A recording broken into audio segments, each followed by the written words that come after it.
So, getting into a little bit about who we are, Vector Solutions is our parent brand, and Vector Solutions delivers online education, safety, compliance, and performance optimization solutions for the commercial, education, and public sectors. RedVector and Convergence training, that's the webinar you're joining today, we fall under the commercial umbrella. So we provide training for the industrial manufacturing spaces, the architecture, engineering, and construction spaces, as well as facility management spaces. And to introduce myself, I am the moderator this afternoon. I am the marketing strategist here at RedVector, and Jeff Dalto is our presenter today, and I'm going to go ahead and send it over to Jeff to introduce himself and get everybody started. All right, great. Thank you, Casey. Casey, can you hear me? We can hear you, Jeff. Or I can hear you. Cool, great. Hi to Casey, and thanks, and hi to everybody at RedVector. And most importantly, hi to everybody out there who's chosen to take an hour to learn a little bit about new safety with us. Welcome. Hope you guys have a good time. As Casey mentioned, she and I work for different companies who are part of the same bigger company. So you're at a webinar hosted by RedVector, and during this webinar, I'll be referring to some content you can get at the Convergence training blog, some articles and some recorded interviews with some of the people we'll be talking about. So just to clear that up, some of those materials will be available at the Convergence training blog. Casey also mentioned that at the end of this webinar, you can opt in and receive follow-up emails once a week for 4 weeks. Those emails will include most of those materials from the Convergence training blog that we'll be referring to as well.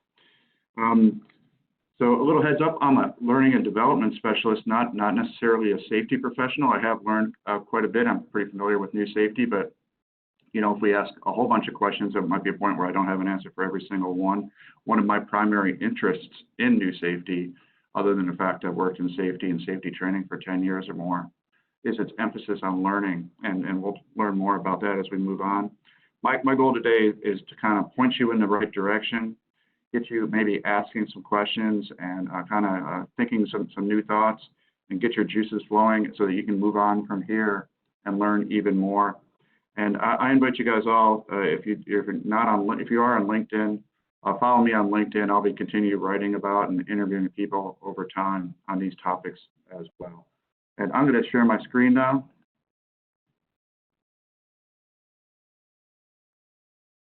And Casey, are we seeing the correct screen now? We are. All right, so quick overview of what we'll cover today. We'll talk about 3 different types or strains of new safety. We'll be talking about 3 key thinkers within new safety, 1 key thinker for each of these new types. We'll give you a quick comparison between 2 different alternatives, I guess, to what we might call traditional safety or safety 1. The first being behavior-based safety, and of course, these different kinds of new safety. We'll kind of give you a little history of that. Then we'll dive into 5 specific comparisons between new safety and again, what we're calling today traditional safety or safety 1. And we'll give you some tips on where to learn more. As Casey said, we welcome questions at any time. Use those chat and question functions. We'll do our best to answer them in the flow of the webinar, and then there's a Q&A session scheduled at the end. We think this is going to go an hour. It might go a tiny bit longer. If you have to cut out after an hour, don't worry. You're going to get that recorded version in your inbox in a week. So credit where credit's due. Almost everything I'll be talking about today is coming from 3 primary key sources shown on the screen here. From left to right, Erik Hollnagel, Sidney Dekker, and Todd Conklin. We'll be talking about each of these guys more, talking about their books and some of their key thoughts. But this is where most of this material is coming from. I am actually interviewing Dr. Todd Conklin tomorrow, and this is one of these video interviews you'll be able to see at the Convergence training blog soon, so keep an eye out for that.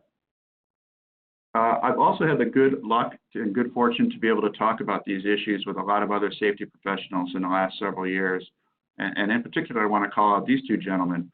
Bob Edwards, he's a colleague of Todd Conklin's. We'll talk about their hophub.org website soon. And again, Bob is a guy who I've benefited from learning a lot from. You can see a interview I did with Bob at the Convergence Training blog on HOP and operational learning. And then secondly, Ron Gant. I've seen Ron Gant talking at the ASSP conference.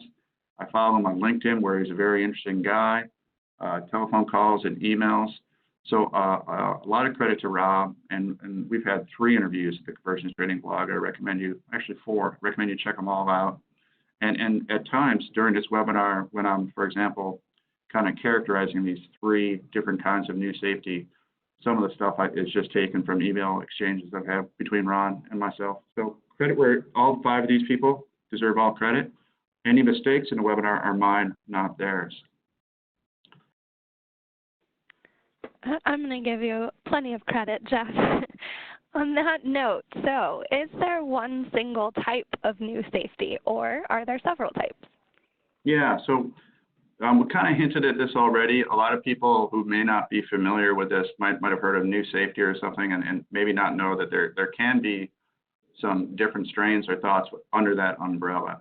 A couple of the most common ones are safety to, safety differently, and human and organizational performance, or HOP. And those are the 3 we're going to focus on today. Again, safety to, safety differently, and HOP. Sometimes you'll hear people talking about, throwing around some other terms, new view, new safety, human performance improvement, or HPI, et cetera. So when you hear those terms that people are talking about new safety, how exactly that lines up with all these others can be a little squishy, I guess. There are a lot of commonalities between all these things, including safety to, safety differently, and HOP. But again, they do have their own distinctive qualities, and I'll try to do my best to show you the commonalities and the distinctions. And so let's look at safety to first. And again, credit to email exchange with Ron Gann here. Safety to is about ensuring that as many things go right as possible. And also it's about having a presence of a capacity to be successful in varying conditions. So if I want to call out something here about what safety 2 is about, it's about making things go right, it's about success, and it's about success under varying conditions. Those are things that'll come back over and over again, really when we're talking about all 3 of these kinds of new safety, and in different aspects when we're talking. Safety 2 is primarily associated, or often associated, with Erik Hollnagel, who we mentioned briefly earlier. One great book, if you wanted to start reading, would be Safety 1 and Safety 2. We're showing on the screen here. A couple others, follow up to that one is Safety 2 in Practice. So that's a great next read. And then the ETTO principle, efficiency, thoroughness, trade-off. And I want to call that one out in particular because a lot of these new safety people mention and focus on the fact that workers are constantly making trade-offs at work for things, efficiency versus thoroughness, or how to compete with different organizational priorities like safety, but also get it done. So workers are constantly caught in making those kind of decisions. That's some of the variation we're talking about, and you'll see that thread throughout this discussion. Safety differently is informed by 3 basic tenets. First, safety is the presence of positive. So that's essentially the same as safety 2. People are the solution. People are not the problem. We'll get back to that in a second. And safety is an ethical responsibility to those who do the organization's risky work. And it's not a bureaucratic responsibility to those above in the corporate chain. Safety differently is not based on bureaucracy, constraints, and holding people back. And it's not focuses on hazards or risks or even controls. So it's really about this positive stuff. I want to call out this idea that people are the solution. From the new safety perspective, it is sometimes said that traditional safety, or safety 1, views people as the problem and people who need to be controlled. From a new safety perspective, and in particular safety differently, people aren't the problem, they're the solution. They don't need to be controlled, they need to be enabled. And people are creating success and safety every day. So this is arguably a different way to look at our workers. And by people here, I mean the people doing the actual work.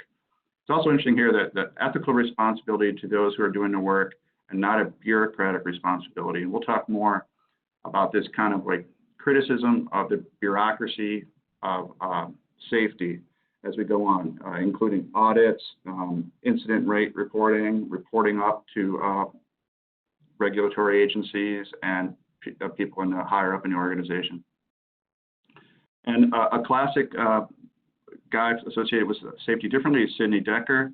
A great book to start with, Safety Differently, Human Factors for a New Era. A couple other books to call out, Dekker's Field Guide to Understanding Human Error, and he has human errors in scare quotes there. So this idea of human error is a big, important issue in Safety Differently and how they view human error, and that's with some skepticism. Other books to keep an eye on, Just Culture, again, an important title there that gives you a hint about what he's talking about, that your organization should have a just culture, not a punitive culture. And Safety Anarchist, which is just a heck of a title, and I wanted to call that out. But it's also, I think, pretty attention-grabbing, and maybe sometimes people criticize the new safety people as being pretty, kind of a lot of hype and a lot of marketing savvy, and maybe a book like Safety Anarchist, could be, that kind of title could be accused of being marketing hype. And then our third flavor of new safety is human and organizational performance, or HOP.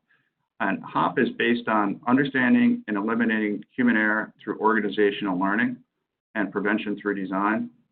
Kind of a typical HOP foundation is that people are fallible, so we need to design systems for the fallible human to make error more recoverable. So you can have an error without bad things happening. And 5 principles of HOP. 1, people do make mistakes. Blaming people fixes nothing. Context drives behavior. So the context in which your employee chose to make a decision or do something is driven by that context. Learning is key, and how managers react matters. How your managers react to your employees' decisions, to their actions, to their incidents, and even to their successes. And going back to the top here, I want to call out that focus here on organizational learning or operational learning, which again is one of the things I find most intriguing in all this new safety stuff, is the emphasis on learning. And if I wanted to call out one book from Todd Conklin is a guy who's associated with HOP. If I want to call out one book, I'd call out this one, 5 Principles of Human Performance, just for a couple of reasons. 1, it's brand new, and I haven't even had a chance to read it. But 2, it's the book that I know that deals most clearly with these 5 underlying principles, so I think it's a great start. You can also hear him talk about these principles at his pre-accident investigation podcast series. And then a couple other book titles to call out from Conklin.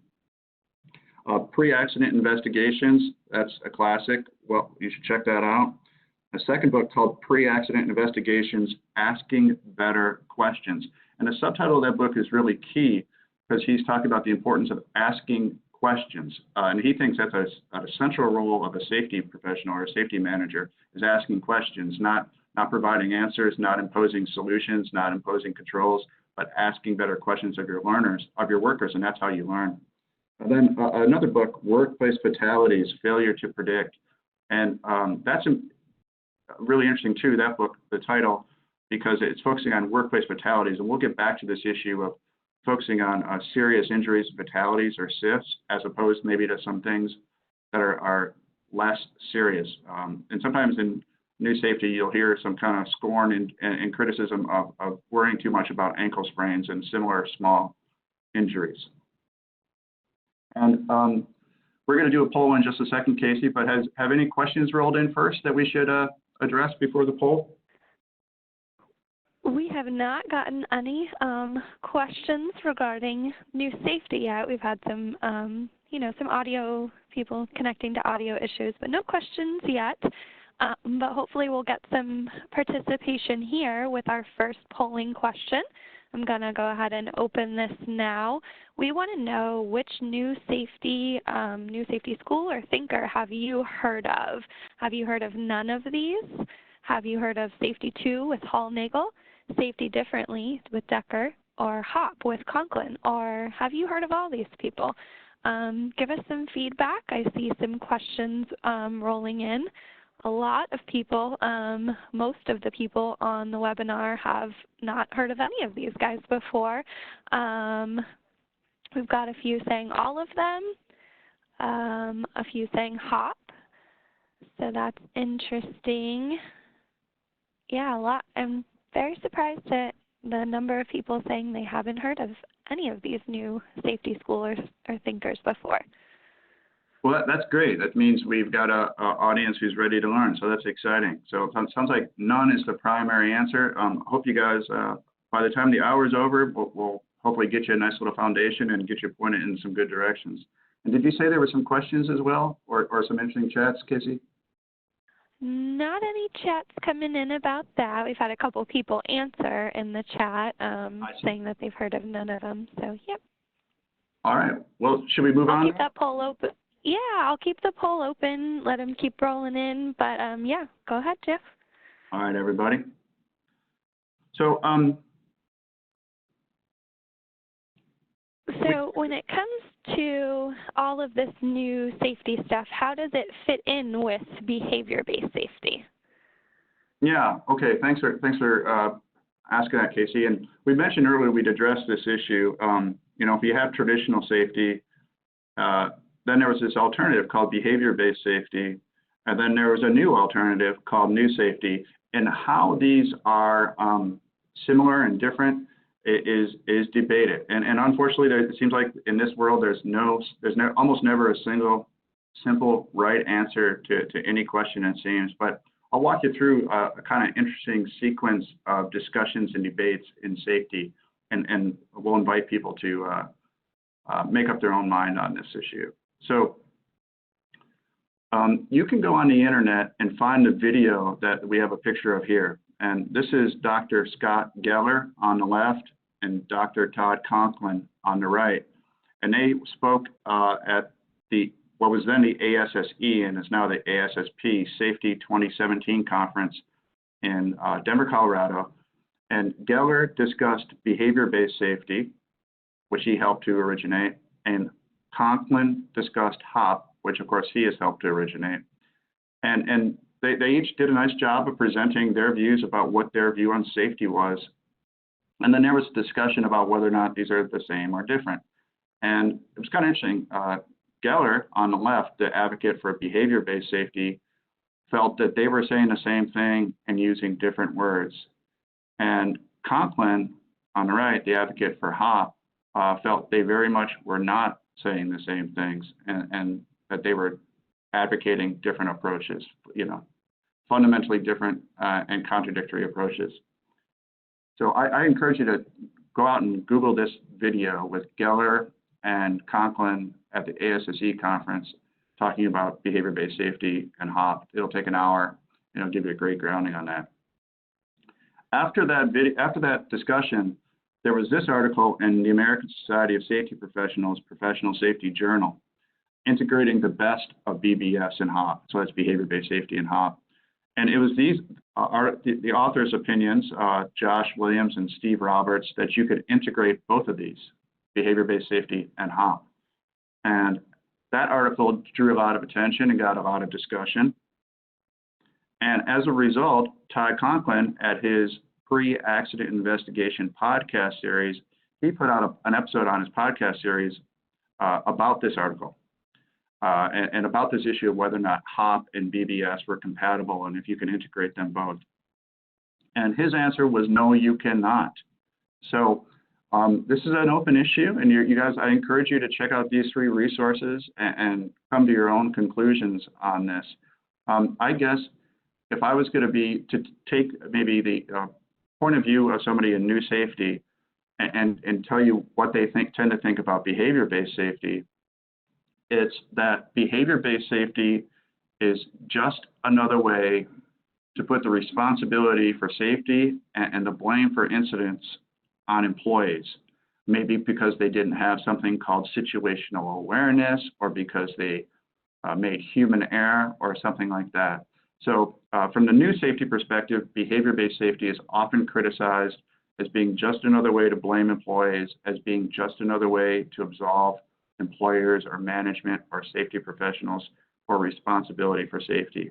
Now, if you're sitting out there and you're listening to this and you disagree and you think, well, that's not a good portrayal of behavior-based safety, or it's not accurate, I admit that this is debatable, but that's what I hear commonly, and so I'm just trying to represent the new safety viewpoint. But if you think there's a counterpoint, I hear you, and what we acknowledge that, and I'll let you think about that on your own after this webinar. Okay, Jeff.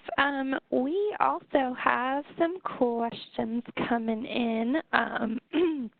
Heather has asked if we can share the video with Geller and Conklin, and I was able to find a link to that. So I'm going to put that in the chat function for everybody if they are looking for that. Let me make sure I send it to all attendees. Oh, go ahead. That's a good call from Heather, and thank you. And in addition to having it in this chat, we will make sure there's a link to it in the follow-up email. So if you say at the end of this webinar, yes, please send me 4 weekly emails, we'll make sure to get that link to you as well. All right, we had someone else if we can share the PowerPoint, and that will also be available, as Jeff mentioned, in this follow-up email after this webinar. So you're going to have the recording, you're going to have the presentation, and we will also include the link to the video. Another question we have from Michelle is, can you summarize HOP in comparison? Hi, Michelle. Michelle, would that be summarizing HOP in comparison to behavior-based safety, or would that be summarizing HOP in comparison to traditional safety, or do you just want me to summarize HOP as best I can? And Michelle said to BBS, yes. Yeah. So I think, again, from a HOP perspective, if you will, and behavior-based safety is a way to put the blame on the worker. It's their fault. If they had made a better decision, there would not have been an incident. Now, that may or may not be an accurate depiction of behavior-based safety, but that's how HOP sees it. And if you go back to the 5 fundamental points of HOP we just talked about, I think point 2 maybe was blame fixes nothing. So putting the responsibility on the worker, blaming the worker, fixes nothing, and you don't learn anything. We'll get back into this point a little bit more, but to expand on that, HOP is really interested in learning. And what they're really interested in learning about in a case where there was an incident and a worker was involved, and maybe in a case where you would say it was the worker's decision or behavior that caused this incident, they're really interested in finding out, why did the worker's decision make sense to the worker at that time? They call that local rationality. They make an assumption that workers aren't stupid, that workers aren't evil, and that workers make decisions for rational reasons based on the system they're in and the circumstances they're in and the context they're in at the time.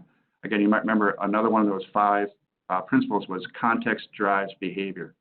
So they want to learn everything they can about what the worker's doing, when the worker's doing, and why. That's true when the worker creates success, and it's true when the worker has been involved in an incident as well. And they tend to reject this notion that workers create problems, that human error causes problems, but they want to go back and see why a worker's decision made sense to him or her at the time, so that they can learn about the weaknesses in the system. And Conklin often says that workers don't cause failures or incidents.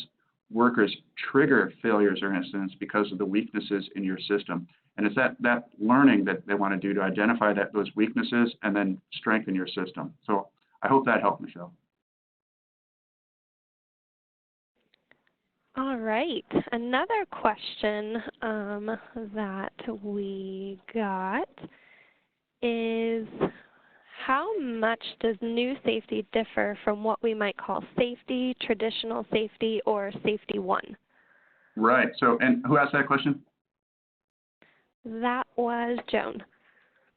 Hi, Joan. I think it was Joan is what I heard. Good question as well. And we're just about to start digging into that. But so I'll leave that partially unanswered. But as always, it's not clear. You know, it depends on who you talk to. And certainly, they're not the new safety experts aren't always throwing the baby out with the bathwater. So there's you know, they're not necessarily you know, saying never use don't quit identifying hazards and don't use controls or anything like that. So some of this, the basics we know from safety still apply, but there is that additional. There's a lot of focus on learning. There's a lot of focus on reinterpreting what we call human error and so on. And if you'll bear with us for the next 30 minutes, Joan, I think I'll answer that even better for you. Anything else, Casey? No, that's it for now. All right. All right. So, Casey, I think what we're going to talk about here is, and this is getting into Joan's question, right? Which is how different is this new safety from, you know, safety one or traditional safety? And I mentioned that there's not a really single easy answer. So some people will tell you this is entirely new, and they're getting rid of safety one and they're done with that. And safety, you know, new safety is the cat's pajamas. And other people will tell you there's nothing new about this at all. They'll make that claim. And this is just safety professionals who have rebranded themselves in their efforts, and it's all marketing hype. And then others say, like, no, there's some overlap, and then there's some differences. So it's very difficult to find a single right answer to this. And I think that discussion that we gave with behavior-based safety and HOP made that point clearly, where the behavior-based safety advocate Geller is saying, well, we were saying the same thing in different words. And Conklin's repeatedly saying, no, we're not. So, you know, it's not clear exactly how different or similar they are. But I think there are some points of contrast, and we'll call out at least 5 in the next section here. All right, we want to hear from you guys out there. We're going to go ahead and open this poll. What do you think? Is new safety different than traditional safety? Do you think that it is totally different, both different and the same, or there's no difference at all? We'd love to hear some comments if you think they're both different and the same, or there's no difference at all. We'd like to hear you guys offer some feedback on this. All right, we are seeing most of the panelists are saying that they are both different and the same. Couple people saying totally different, couple people saying no difference at all, but the majority answer we are seeing is both different and the same. So again, we invite you guys, I'm going to keep this poll open, but we invite you guys to chat some of your thoughts on this. So let's see, yeah, we're still getting a lot of both different and the same. We've got a few people. Okay, so we have Vicki saying that traditional safety focuses on failure, where new safety is proactive and looking at success. Well, that's really interesting, Vicki. And I think you could say traditional safety does focus on failure, and we'll get into that when we're talking about safety metrics and reporting on incident rates and so on. And you're right as well that new safety tends to focus on success, and we touched on that already when discussing, in particular, safety 2, and we'll touch on that again as well. The one caveat I'd mention is that the new safety people embrace failure and maybe welcome it in a way that maybe traditional safety people don't, because they recognize that failure is a great learning opportunity. And so you will often hear the new safety, people from the new safety tribe, if you will, talking about, you know, the failure happens, acknowledging it, not pretending that it doesn't happen. And this is, again, why they tend to be skeptical about things like goals for 0 incidents and 0 harm. And instead realizing what we need to do is acknowledge failure and study it and learn from it. Any other questions? Okay, great. We didn't have any other questions. We had a couple comments. We had Mike say, it seems that the difference is to change the perspective of pointing out the issues around people and how they need to be fixed with some, quotations there, because no one wants to go to work to get injured. Yeah, so that's point on. People don't need to get fixed. People aren't going to work to get injured. They're not making decisions because they want to get hurt. And so that's that idea of local rationality we talked about. And then I like that point about different perspectives, and we'll go back to that when we're talking about incident investigations. All right. So can you give us some specific points of comparison between this new safety and traditional safety? Yeah, you bet. So I'm going to try to walk you guys through 5 points of comparison. Again, just as in when we talked about behavior-based safety, I characterize behavior-based safety from the perspective of new safety. I'm going to be characterizing safety 1 or traditional safety from the new safety perspective as well. And I'm just going to acknowledge in advance that there could be counter arguments to what I'm going to say about traditional safety. So point granted if you're thinking that already, or if you're going to think that at one point. But again, it's just we'll move forward knowing that we could, debate those issues over time, and I encourage you to give those more thought over time as well. We're going to talk about these 5 points: the definition of safety, procedures in the workplace, incident investigations, safety metrics or safety measurement, and then Heinrich's pyramid, which you might also know as the safety pyramid. And in order to kind of get the juices flowing a little bit, which is our primary goal for this webinar, we're going to start each one of these discussions asking for your opinion before I tell you anything about anybody else's opinion. So with that, let's get into the first one, Casey. Sure. All right. So which definition of safety is closest to your own? Let me go ahead and open this poll now. Would that be the absence of risk, the absence of incidents, risk as low as reasonably possible, the presence of defenses controls, success under varying conditions, or other? Would you guys have some opinions on that? And while these are trickling in, Jeff, I want to point out that we did have a couple other points come in after that last poll, so maybe we've got some time to go over both, or we can address it at the end. Up to you. Yeah, well, why don't you go ahead, and, while people are voting, go ahead and bring in, let's hear those other points. Okay, so Michelle had mentioned it appears that it's mostly a shift in perspective and a change in opinion on how to fix future problems. New safety seems to be more forward-thinking or preventing accidents through learning. And I agree with that largely. I think Michelle's correct about that. All right, and we did have somebody mention if we talked about new safety at the beginning of the webinar, so if you did join us pretty late, that's coming from, yes, he said he was about, or he or she, I apologize, said they were about 15 minutes late to join. So do not worry, you will get this entire presentation along with the recording either early next week, maybe a little bit sooner, but yes, we will get you all of the information that you might have missed. And then we also had Mark say if BBS, behavior-based safety, was successful, then no need to improve. Lack of desired results drive new methods to eliminate or reduce incidents. Do you feel the goal is the same? So it's kind of a question and a comment. Yeah,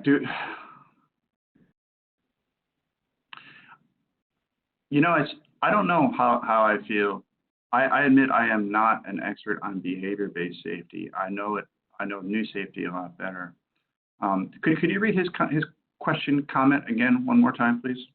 Yeah, let me see if I can break that out. So it said, if BBS was successful, then no need to improve. Lack of desired results drive new methods to eliminate or reduce incidents.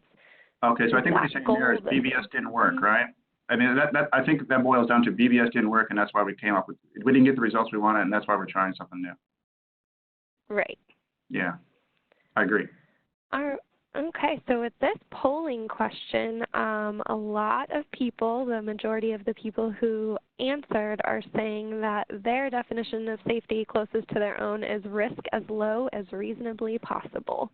We do have a few saying, we do have a few saying presence of defenses controls. The next most popular answer would be success under varying conditions. But risk as low as reasonably possible. Yeah, looks that way. Okay, thanks everybody. All right. So let me advance my screen here. So it's arguable that a traditional definition of safety is something like this: the absence of harm, the absence of injuries, illnesses, and incidents, freedom from unacceptable risk, or something like that.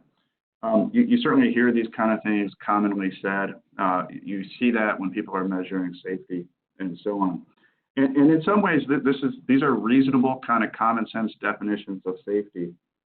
But if you stop and think about it, they're largely safety defined as either the absence of something or as a negative. It's not safety defined as a positive. And again, I acknowledge in some ways this makes sense, but it's also a little counterintuitive that the entire field often defines itself as an absence as opposed to some kind of positive or presence. And I guess an analogy here is we don't think of biology as something like the study of the absence of death. We think of biology as the study of life or the presence of life. And you know, the definition of safety is just a little counterintuitive if you look at it as the absence of harm or injuries or illness. And if you start with a different definition of safety, like the new safety people do, it really influences a lot of things. So here's a definition of safety from Erik Hollnagel: the ability to succeed under varying conditions. But here's a couple other definitions. Sidney Dekker: the presence of capabilities to make things go right.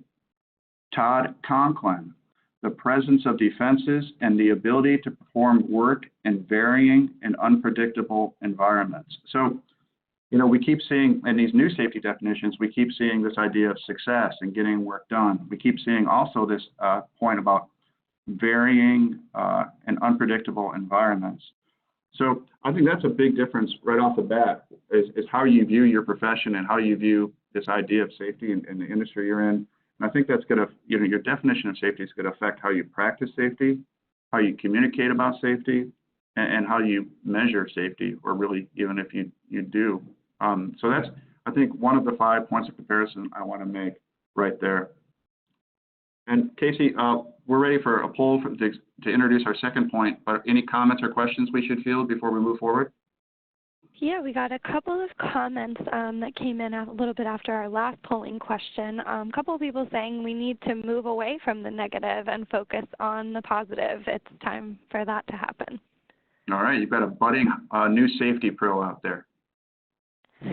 And then we also have another comment saying that BBS, behavior-based safety's lack of success, is part of it, but the heavy emphasis of worker as the problem has resulted in significant disengagement.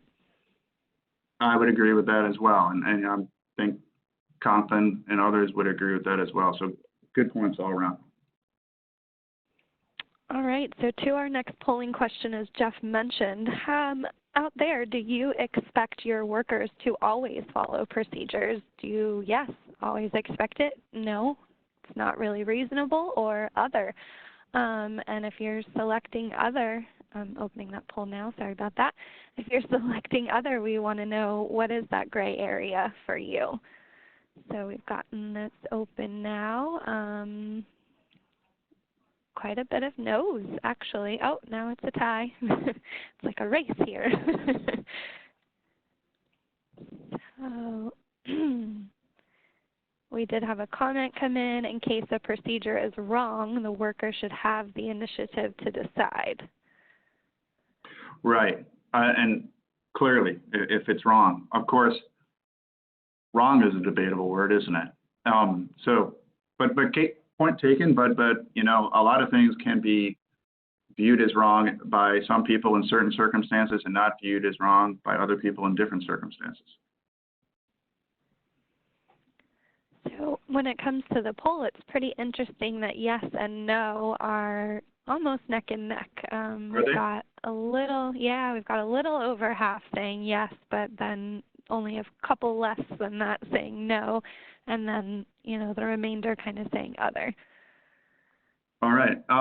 So before we move on and talk about this, Casey, any additional comments or chats before we? Let me see what else we've got coming in.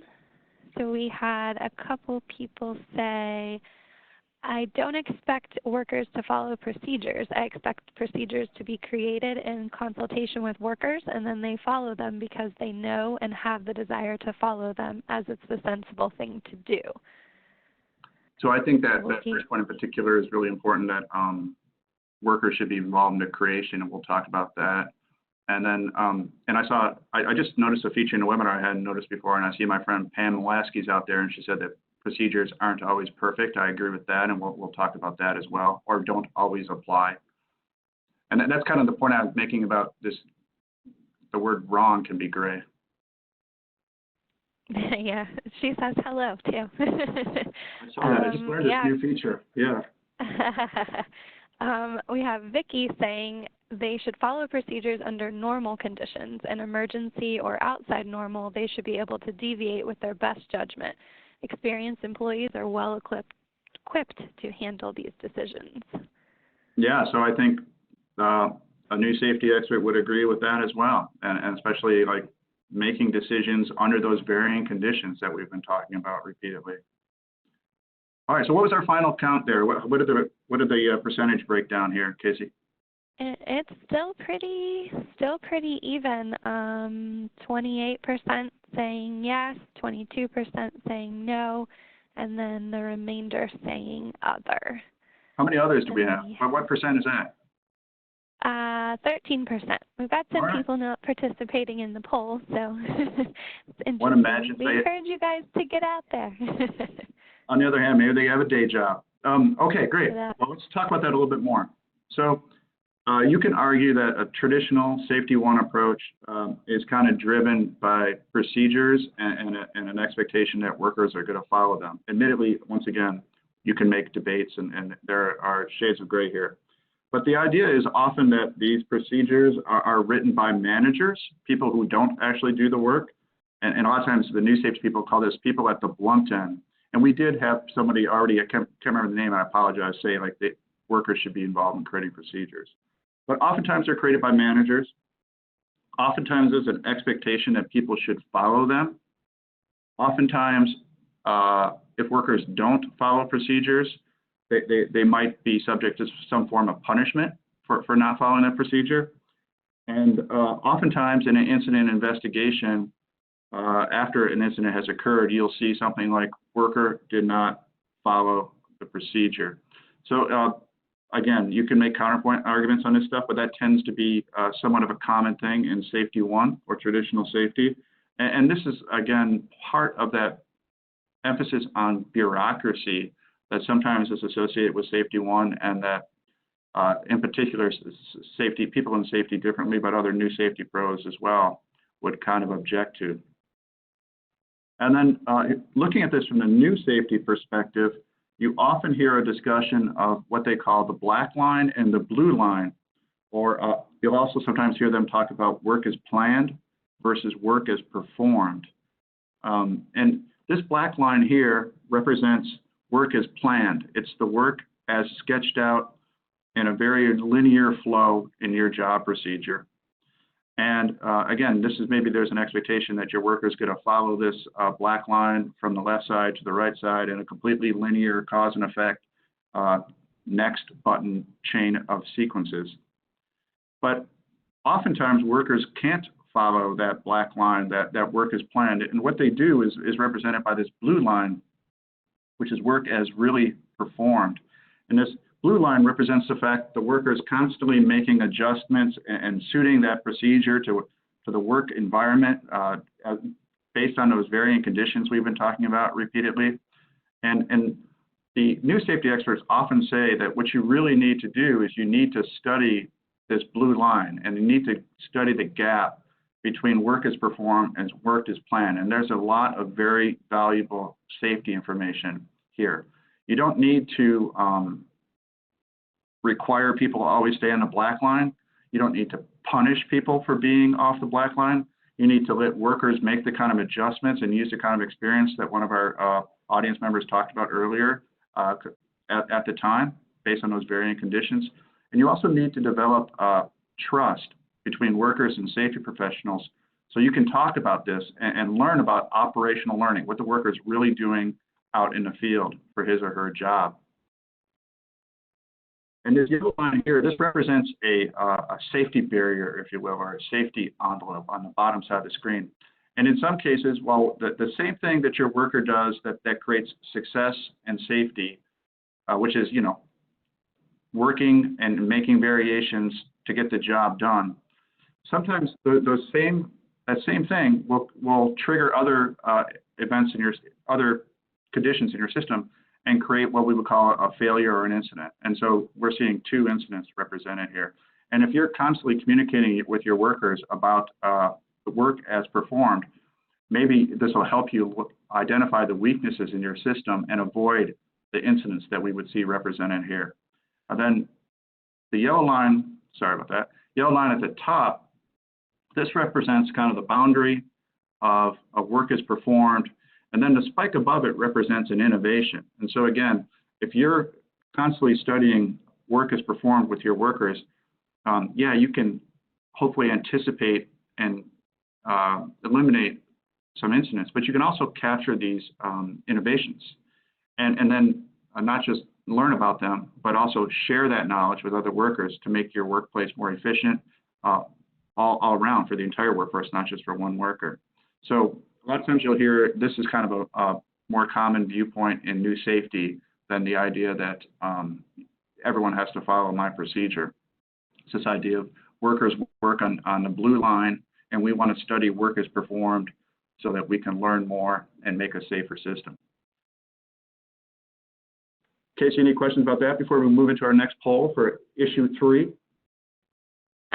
We didn't really see any come in about that. We had a couple people still making comments about the last polling question, a couple people saying if pre-task risk assessment identifies a hazard not normally present, the procedure is to complete the task and safely may change. So a lot of people are kind of, you know, in that gray area. They've got different opinions.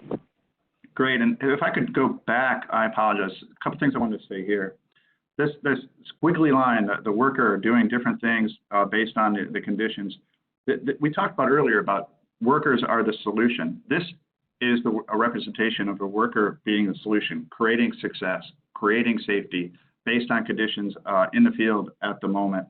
And another thing I want to talk about here, one of the reasons they have to depart from the procedure sometime is they have to make the kind of trade-offs that we were talking about in the Hollnagel book on efficiency and thoroughness, or trade-offs between different values in your company. Like, for example, you know, safety is job one, but always get the job done or customers first. And so the employee is often making those kind of compromises or trade-offs, maybe because and even working under conditions where they have scarce resources. You know, maybe not enough staffing, they've been working too long, whatever it is. So the worker is constantly being pulled in multiple directions and creating safety within that context. And I meant to mention that earlier, so I apologize. Should we move into the poll then, Casey? Yeah. Yes, let's open this one up. What do you think? Can you find the single cause of an incident? Can you find that one cause? The poll is open. Yes, no, if there's a gray area with other, we want to know what you think. And obviously what we're talking about here, there's been an incident at work, you perform something like a root cause analysis, and you're looking for the cause. So far, the resounding answer is no. You cannot find the single cause. All right. And, you know, that's pretty consistent with new safety thought. Any comments that are rolling in as well that we should be addressing or Yeah, Leanne's comment is it's very, very very rare to find one cause. And Michelle says there is often a main cause, however, there are almost always extraneous circumstances.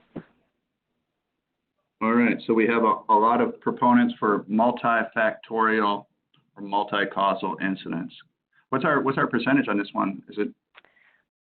There is 33% of people saying no, 22% saying other, and 6% saying yes. Okay. All right. Are we safe to move forward then, Casey? Yeah, we got a couple people answering just no. Not always the root cause can be found. Joe pushed the button, so it's the initiating factor, but we need to understand the context of what was going on when Joe pushed the button. So that's an interesting point. That sounds like context drives behavior, one of the 5 points from Hop. All right, I'm going to go ahead and close that poll. All right. So again, it seems like there's a lot of skepticism about this idea in general, but you could say in traditional safety or safety one, there's a focus on performing a root cause analysis and finding a single or sole root cause of an incident. And there's a lot of criticism of this idea from the new safety people. First, and this gets kind of academic and highbrow, but there's a general criticism of the theory of linear causality. And if you want to have to dust off your college philosophy books, read some Hollnagel or some Dekker, and hear Dekker complain about Newtonian Cartesian causality theory. But in general, they're just skeptical about this idea that things are that simple. And in particular, they talk about something called hindsight bias. So after an incident has happened, when you're looking back on it from the perspective of outside, we talk about shifting your perspective. You're looking at it from outside the incident, and you're looking at it after it happened, and now you have a ton of information. And it's very simple to think, oh, everything I'm seeing now is something the worker should have seen and something the worker should have anticipated. But in fact, that's usually not true, because the worker doesn't have all the information you do after the event. They don't get to sit there and analyze it the way you did. And so this kind of idea of performing a traditional incident investigation, looking backwards or down and in at the event, and with all this information, and assuming that the worker had all this information too and should have been able to anticipate things that you think you would have anticipated, is pretty strongly criticized. And it's a cognitive bias that a lot of researchers write on, and it's called hindsight bias. Another problem with this is oftentimes these incident investigations end with human error as the answer. And we end up naming, blaming, shaming, and retraining. And we never end up learning anything, and we never end up making a safer system, and somebody else will make the same human error at some future point. And so the general criticism is this idea is just too simple, too convenient, too reductive, and ultimately it ends up with no results and no learning. And there's a great quote by Dekker: cause is not in the rubble. Cause is created in the mind of the investigator. So you'll hear this over and over again. This is part of that criticism of causality I talked about. If you think about it, there's no such thing as a cause that you can actually see. That's what he means by cause is not in the rubble. You make it up. It's in your head. Cause is created in the mind of the investigator. So you will hear these people constantly talk about the fact that causality is a construct. And again, all these constructs are susceptible to cognitive biases of the kind that someone like Daniel Kahneman might write about in Thinking Fast and Slow. So what the new safety people tend to encourage instead is to be a systems thinker and to think things through systemically. So going back to the whoever it was who said we need to look at it from a different perspective, don't look backwards, down, and in after the event and find human error and stop there. Instead, get down to that human decision. Think about the context he or she was in at the time, and ask yourself, why did this decision make sense to the worker at the time he or she did this? And again, that's that point we keep talking about, local rationality. So instead of looking down and in, go to that point and look up and out. And try to, and if you'll ask yourself, why did the worker make this decision? Why did it appear rational at the time? What you'll do is you'll start to identify the weaknesses in your system that contributed to the problem. And by system, we're talking, yes, about the worker, yes, about the machines, yes, about your processes, but also a whole lot more, your organizational culture and everything. So it's a pretty complicated, rich, interconnected system. And again, here's a quote, this time from Conklin. Workers do not cause failures. Workers trigger failures. And they trigger those failures by interacting with weaknesses in your system. And your goal is to learn about your system and the weaknesses in your system and strengthen those. So I encourage you guys to do some reading on systems thinking. Think of things as being connected. Think of things as having a relationship. And don't think of things as being isolated or operating as simple components within a system, or separate components, I'm sorry. And one method that Conklin in particular recommends for doing this is something he calls a learning team exercise. And basically, it's, I guess, the three-stage process. He says you can do this for a success or an incident. I think that's a great idea. But assuming we're talking about after an incident, you get people together, people who were involved in the incident, who witnessed it, who have the same job, and so on. And you meet and you just discover and learn. Tell me everything about the job as done. Tell me everything that you did that day. Tell me everything you do every day. And you just try to learn as much as you can about the job and the context that incident occurred in on day one. And he cautions that people will try to propose solutions on day one, and that's one of your biggest jobs, is tamping that down and just learning. Then he calls for what's called soak time, which means go away and think about it. Come back maybe the next day and have a second meeting. Review what you talked about on day one, and now ask for solutions. Implement that. So if you get a solution, implement that on a small scale. If it works, go big scale. Implement it and then evaluate it. If it works, go big scale and spread it through the organization. And then communicate those results. And the communication has two benefits. One, it feels good. It's a win. But two, it also shares that knowledge so that people can use it throughout the organization. So this is one way that Conklin in particular suggests using to learn more about that local rationality and get that different perspective. Okay, Casey, another poll. Any questions before we move forward? We didn't really have any questions. We had a couple more comments regarding, people are still trickling in with their opinions on finding the single incident, and they're all pretty much, saying what you were covering, so everyone kind of has their same opinions. But let's open this, or similar opinions. Let's open this question up, and we want to know, how do you measure safety at your workplace? Do you measure them by lagging indicators such as TRIR, incident rates, etc., leading indicators, both lagging and leading indicators, or none of the above? Are you measuring them a different way? All right, and heads up, everybody, we've hit our hour point. We are getting close to finish. We have 2 more points we'll talk about, and then we'll wrap it up with some where you can learn more. But if you can hang with us, please do. If not, remember, you'll get an email with a recording, and yeah, you're getting more than your money's worth today for the nice price of free. Good point, Jeff. All right, the majority are saying both lagging and leading indicators. That's 35% leading with that. A couple people are saying trying to get corporate goals to include leading indicators, but currently we are asked for lagging, like TRIR. Yeah, so that's, Mike is saying, oh, go ahead. That's an uphill battle, obviously, and we all know that that's something that we can't change by snapping our fingers. They want it higher in the organization, OSHA wants it, and so on. So part of our job, it will be educating people why these are not as helpful. All right, we've got Mike saying the lagging indicators are still seen and responded to with much more vigor than the leading indicators. We're still trying to get people to understand the difference and how one can be managed and the other is a measurement. Yeah. Yeah, so I mean, that's great that he's working on that. And I liked how he said, like, you know, ground one is just, let me teach you how this is different. Ground two that is lagging. Oh, go ahead. And ground two was, someone... two is going to say you've teaching them why the lagging indicators are not as valuable.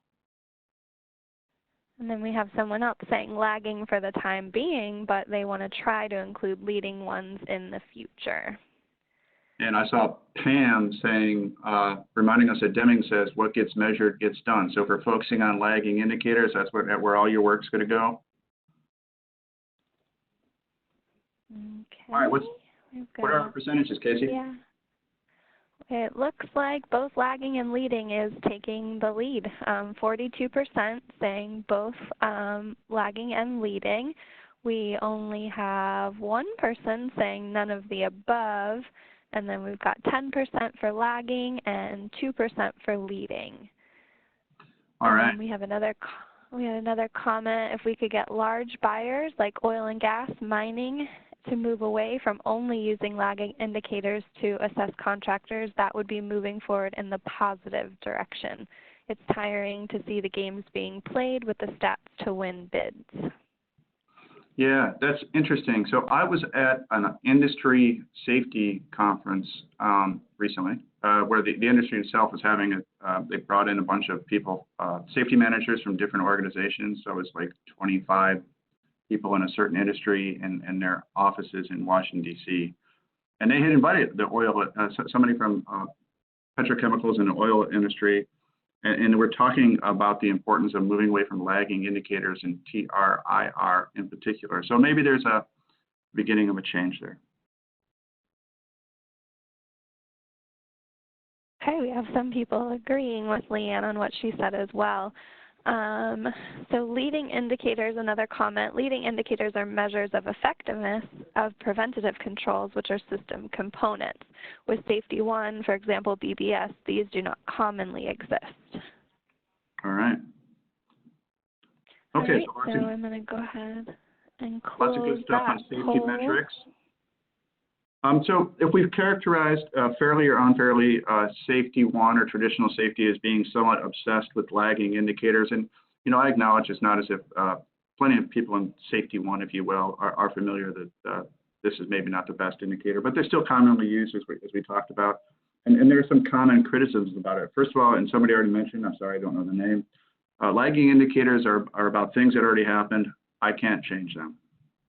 You'll see some other criticisms, like a lot of times we've driven our incident rates down far enough that if we just study our incidents, and there's not enough to learn, and in particular, we're not getting rich enough learning to learn about all the big hazards at our workplace, including things that we might not easily anticipate. Lagging indicators, obviously, is another example of the bureaucratic responsibility to those above that was criticized by safety differently, and it's you know, you spend a lot of time doing bureaucracy instead of that ethical responsibility to people doing the risky work. So that's another criticism. We also know that focus on lagging indicators can at times lead to gaming the system and under-reporting. And sure, there's an acknowledgement that, you know, this is, you know, organizations are still going to require it, at least for a time. Regulatory agencies like OSHA will still require it, at least for a certain time. And maybe this just means we need to do a better job of trying to educate people why we should be measuring something differently. Now, by contrast, a lot of times in new safety, what I read, and I don't always read I don't hear this in one voice, but in general, I read a criticism of the entire idea of safety measurement, especially trying to reduce safety to a single numerical metric. Obviously, you hear a criticism of lagging indicators for the reasons we mentioned. Already mentioned as well, a criticism of goals that revolve around zero harm, and zero incidents, and so on. You often hear, this is from Conklin, you can't measure what didn't happen. And if the goal of safety is to eliminate accidents or avoid accidents, how are you going to measure something if it didn't happen? So if your safety program was successful and that accident didn't occur, how do you count it? In general, I do see a lot of skepticism and critique of this idea of quantitative metrics because they're too reductive. I have heard emphasis on leading indicators from time to time, and Hollnagel calls for something that he calls indicators of resilience, which obviously is a leading indicator. I've heard arguments for using both quantitative and qualitative measures, and often, and especially from Conklin, I hear the importance of communication, of making observations, and telling stories about and learning as much more important than any counting or reporting functionality that safety currently focuses on. So, a couple other points to make. If you're measuring safety by your incident rate, let's consider this analogy. You might just be getting lucky. You might not be safe. You might be getting lucky. So, an analogy is I could get really drunk and I could walk across a crowded highway and I might make it without getting hurt. But that doesn't mean that was safe. But it doesn't reflect it it's not reflected in my incident rate. Another good thing, a couple things to remember, and I'm sure people are probably familiar with this, the Deepwater Horizon event, if I have this correct, they had like higher ups on board because they were celebrating 7 years of a low incident rate on the day that their event occurred. So, they were celebrating safety and their safety record. And of course, they had a massive incident and it proved that they weren't as safe as it might have seemed. And that's because they were looking at their incident rate. And I think the same is true for Texas City as well. So your incident rates can lull you into a false sense of security and make you think that you're safer than you really are.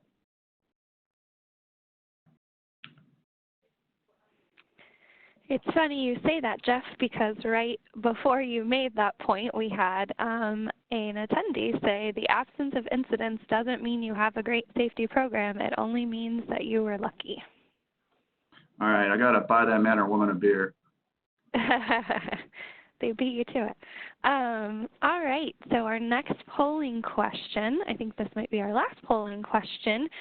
We want to know what you guys know about Heinrich's safety pyramid. Which of the following describes the lessons in Heinrich's safety period?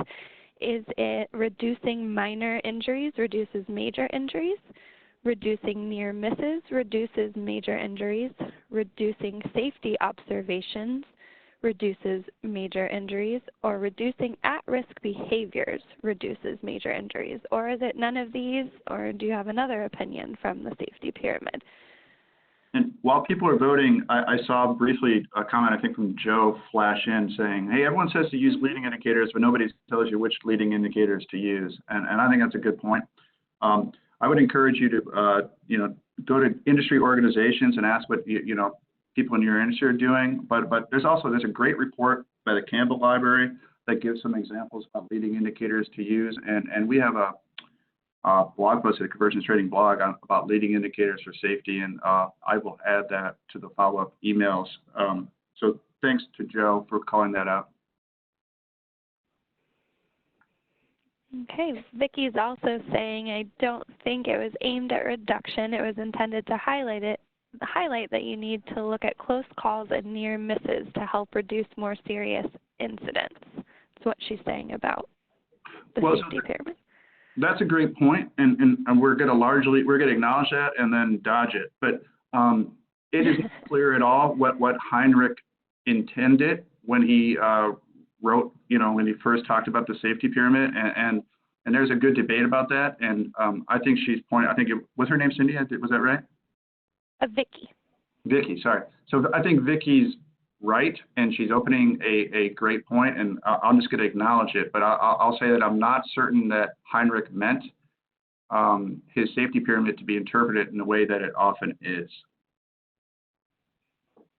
Okay, we've got, as far as percentages go, it's pretty split even from A, which is reducing minor injuries reduces major, and none of the above and other. So 15%. We also have 17% saying reducing at-risk behaviors reduces major injuries. A couple more comments about the pyramid are the ratio is generally accurate descriptively, and any one single event can be significant. It caused us to spend a lot of time elevating the trivial. Yeah, and elevating the trivial, I love that. We'll talk about that in just a moment. And one of the webinar attendees is Pam Woloski, and I've had multiple interviews with Pam. She's a safety professional who does a lot of work with the ASSP. We have blog interviews with her talking about this exact same thing. Don't focus on the trivial and focus on things that precursors that can lead to serious injuries and fatalities. So exactly, I agree with that point. So Casey, I'm going to move forward. Yeah, go ahead. Okay. And here's Heinrich's safety pyramid as he originally depicted it. And see, there's a ratio, 329 to 1. Got no injury accidents at the bottom, minor injuries, and major injuries at the top. Now, the first thing to call out is I think Vicki mentioned this. What he meant might be different than the way this is often has been understood in safety education and by safety professionals. And we'll talk about how it's often understood in a second. You also see all sorts of different versions of this pyramid these days where the different levels don't even match Heinrich's original words. And then there's a debate about where he got his data and so on. But the way this is often understood or has been understood is that there's some kind of causal relationship between the number of incidents you have at the bottom and the number of incidents you have at the top. And so if you can, as a safety professional, if you can reduce the number of incidents at the bottom of your pyramid, you can somehow magically reduce the number of incidents at higher levels of the pyramid. And I guess an analogy of this in the United States, when Rudolph Giuliani became mayor of New York City, he and his police chief, whose name I don't remember, I apologize, had a policing theory that if you just crack down on things like broken windows and graffiti tagging, then in a similar way, you'll just kind of magically see a reduced number in violent crime and murders and the like. So that is kind of idea that if you just spend a lot of time focusing on the bottom, you'll see benefits all the way up the pyramid. And by contrast, an argument from new safety is, there's a lot of skepticism over these causality claims between, reduce at the bottom means reduce at the top. And they argue that causes us to spend too much time focusing on minor issues. And I can't recall who just talked about focusing on the trivial, but that was the point that person was making. It's the point Pam makes in the interview at the Convergence Training blog on using risk management to reduce serious injuries and fatalities. In new safety, there's a tendency to focus more on serious injuries and fatalities and are precursors of those.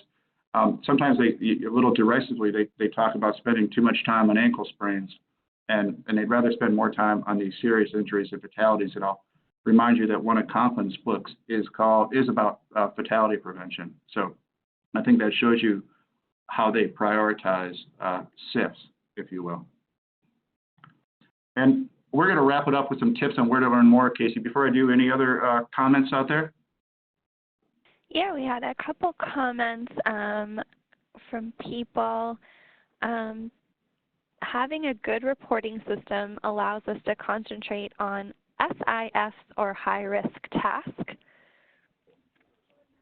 And we had somebody acknowledge that it's very helpful. This webinar is great. I'm curious as to why occupational safety folks do not look at process safety where system or risk-based approaches, including lagging leading indicators, measure of performance effectiveness, are defined and practiced for decades. Just a thought. And it's a good thought, and I don't know if I know the answer either, but I love that person for saying the webinar is great. Thank you. You're great too. Any other? All right. Yeah, let me see. I know I'm missing one.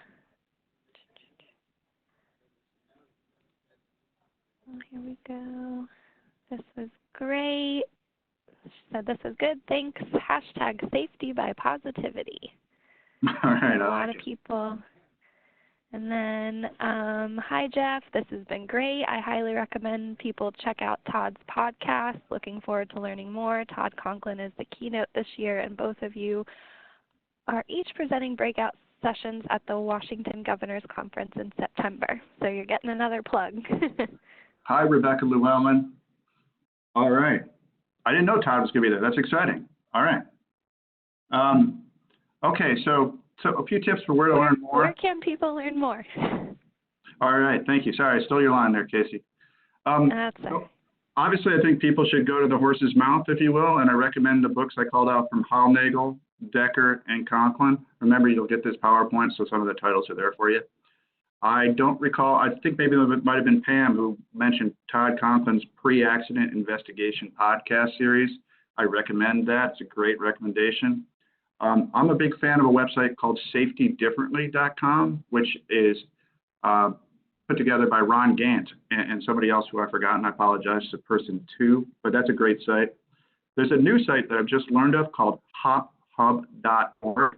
This is put together by Todd Conklin and some of the people he works with a lot, Bob Edwards, Andrea Baker, and probably some others I'm omitting. That's a good source with a lot of great resources. You can see almost all these people at safety conferences. We just heard that Todd Conklin speaking at the Washington Governor's Safety and Health Conference in the fall. That's not unusual, so you can see these people. I saw Ron Gant at ASSP, for example. I know Bob Edwards talks around a lot. All these people do.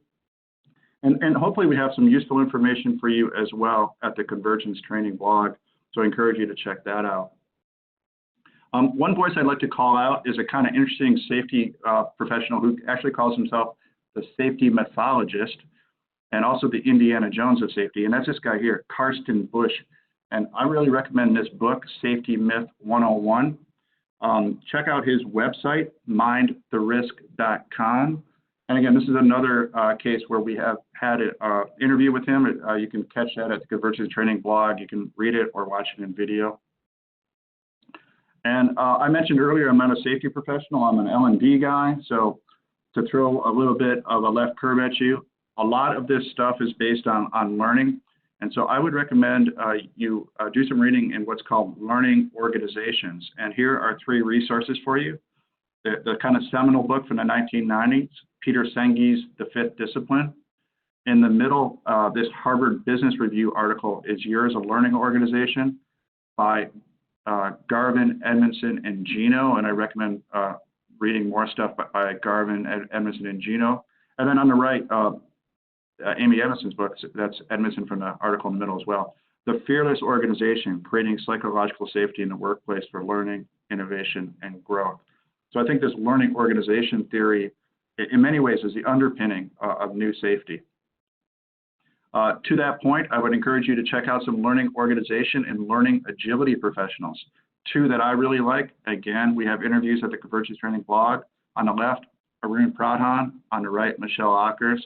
But these are all people you can find on LinkedIn, and hopefully you'll find them interesting as well. And with that, we'll take any questions and wrap it up and send people home. Any questions for us, Casey? We did have a couple more comments come in. A lot of people are saying very useful and candid webinar. They really appreciate the book references. Back to kind of talking about comparing accidental incidents and intentional incidents, they're saying, you know, things like preventing glass breaking will not kind of prevent, will not prevent crimes, but even preventing unsafe conditions may prevent serious losses. So kind of going back to the accidental and incidental or intentional incidents. It also sounded like that comment was kind of indirectly referring to context, I think, as well. Yep, we're having a lot of people come in and say thanks. This is super helpful and super informative. Any questions you guys have, we'll take them. And as we mentioned at the end, when you hit end event, leave event, and you exit the webinar, there will be a survey that asks you if you would like to receive additional resources. Yeah, and to that point, first of all, to those who are saying thank you for the thanks, and thank you for attending. I hope you learned it. So some stuff, it was helpful. Do follow me on LinkedIn, connect with me on LinkedIn, and we can continue kind of what I call working out loud and learning together, which is what I'm trying to do now as well. And Casey mentioned the follow-up email. So we will, if you opt in, you'll get one a week for 4 weeks, and we are going to remember to add 3 links. The first is some stuff on leading indicators. The second is the ASSE debate between Geller and Conklin. And then the third, we'll make sure we've got the interviews we've had with Pam Lasky, who's one of our attendees today, but she's also a safety expert and has talked about using risk management to reduce SIFs. So we'll get all those added. All right, let me see if we've had any additional ones come in.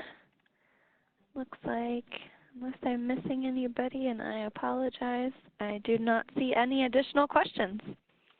All right, well, again, we'd like to thank everybody, wish you all a great day, give you a little award for hanging in, not just for an hour, but more. And yeah, we look forward to staying in touch.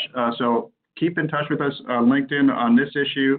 Know that we're going to continue doing additional webinars in the future where I'll be speaking at RedVector. We've got a bunch plotted, and I've got an interesting one that we're just now brainstorming on behavioral economics for safety professionals. So watch out for a bunch of stuff along those lines. And that's a great point, Jeff. One of the questions in that survey is if there are any topics that you would be interested in us hosting a webinar on. We'd love to hear those. Yeah, absolutely. Love to get your input on that.